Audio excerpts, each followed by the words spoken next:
Una nini cha kuonyesha watu kilichopita juu ya nchi ya uso wa dunia? Kwanza, huo ufanya wako ni mpya. Niliuliza nyewe wakanga, mliupata ni mpya. Sasa unaonyesha kitu kipya.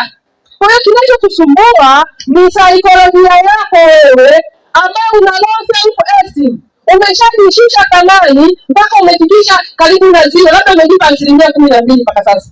Kwa hiyo unachopambana nacho ni kuinua esteem yako kwa kuwafundisha watu waone vile vya ndani, ukidhani kwamba wakiviona vile vya ndani ndio watakuongezea thamani.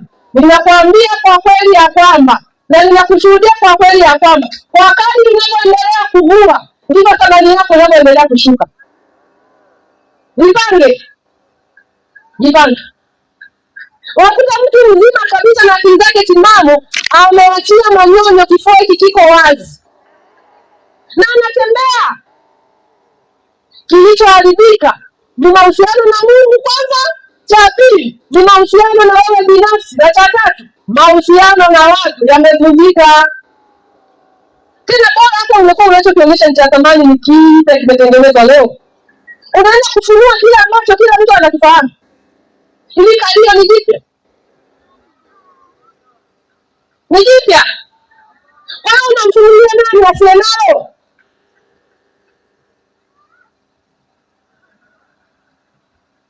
Alipenda na makalio. Unao? Sasa nani anakuficha kama alipenda nalo?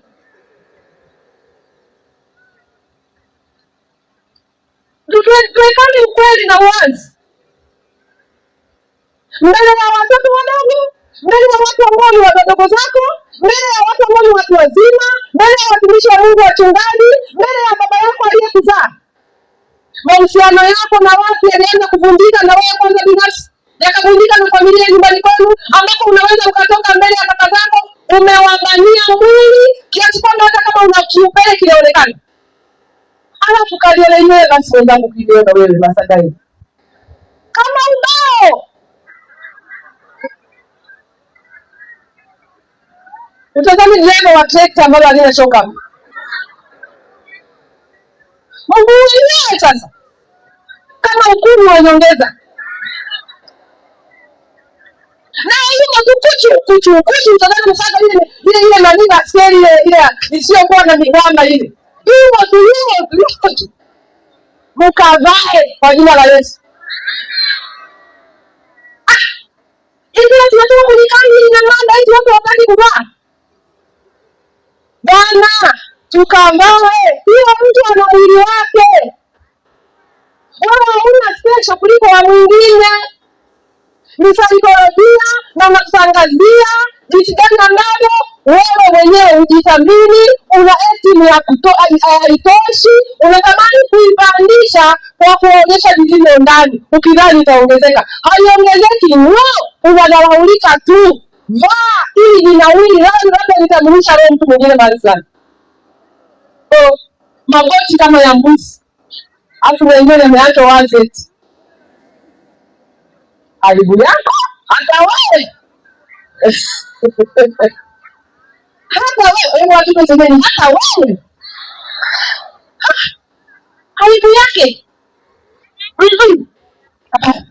Ninarukuu nini kuhusiana na mavazi? Nikwambie kama kuna crisis ya kwanza katika Biblia ambayo Mungu alianza kushughulika nayo kabla hata ya kuchinja mnyama sijui hapo watu wapate nguo, alianza kushughulika na crisis ya utupu uchi. Adamu na Hawa walipobaki wazi baada ya kutenda dhambi walikuwa tupu. Kwa hivyo wakapambana na crisis ya kwenda kukata majani ya miti ili wakaue, wakaua mmea kwa mara ya kwanza kwa kukata majani. Wanashughulika na crisis ya utupu. Sasa crisis ya utupu hii haikuanza leo, imeanza tangu zamani. Mungu anashughulika na crisis ya utupu kwa kubadili maisha ya mnyama ili watu wafike utupu.